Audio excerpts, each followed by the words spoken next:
In this chapter of our well-read book segment, we're looking at Change. Best-selling author Chantel Guertin joins us now with her picks. Good morning.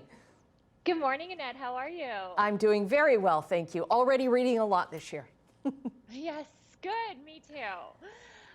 Okay, so we'll get started. My first book for Change is Our Darkest Night by author Jennifer Robson. And this is historical fiction. Annette, I know you spoke to Jennifer earlier this week about on this Tuesday, book. because the book just came out on Tuesday, right?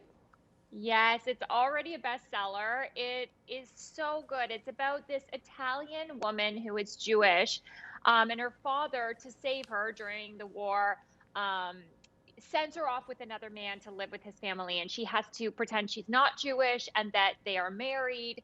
And it's such a page turner, as I'm sure you can attest to, and such a it's a dark but also hopeful story. It's just so good. It's very, very good. And fans may recognize Jennifer's name because she wrote the best-selling The Gown. That was her last book. So this one is lovely. Yes. All right. So next book up, really timely for our theme of change, is The 4% Fix, and this is by Karma Brown. Karma tends to write novels. I love her novels.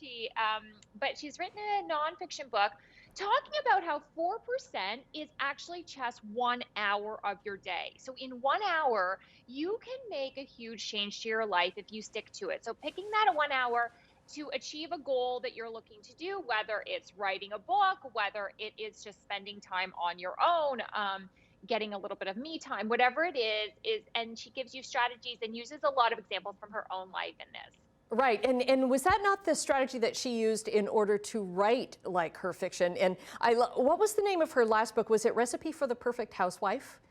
Yeah, Recipe for a Perfect Wife. Yes. Yes, awesome book. Yeah, exactly. And she did that. She started this getting up at 5 o'clock in the morning to write for an hour before her daughter got up. And this started when she just had a young daughter. And now, she has almost a teenager and she has many, many books. And so kind of proof that anybody can do it if they set aside a time for themselves. Okay, Pretty Little Wife is our next title. Yes. Okay. So this is a thriller, and the premise behind this is sort of a dead husband should stay dead, shouldn't he? So this is a story about a man who goes missing in a town, and it's one of the second or third disappearance. So the police get involved in this, thinking it's a bit bizarre. Of course, the wife should be worried, but what she's worried about is that she knew that the husband was dead, and now where had he gone? Ah, okay. The next book, The Push.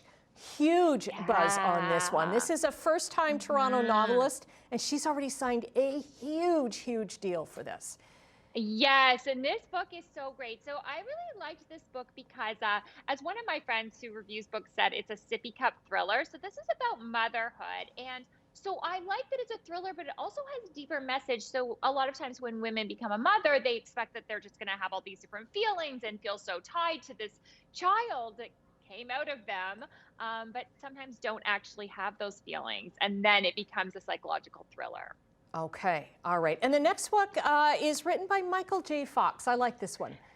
Yeah, I do too. I mean, I really like Michael J. Fox, and I thought it was so interesting that this is his third memoir. You don't need to have read the others. I mean, I think most people know that he has Parkinson's, but it's almost 30 years since that diagnosis. And this book really is so I really liked it because it talks about life and loss and changes. And I think it's really timely right now when a lot of us feel like our own lives are a bit out of control and beyond the change that we can make in them. And so I thought there was an interesting tie, and obviously whatever he's gone through.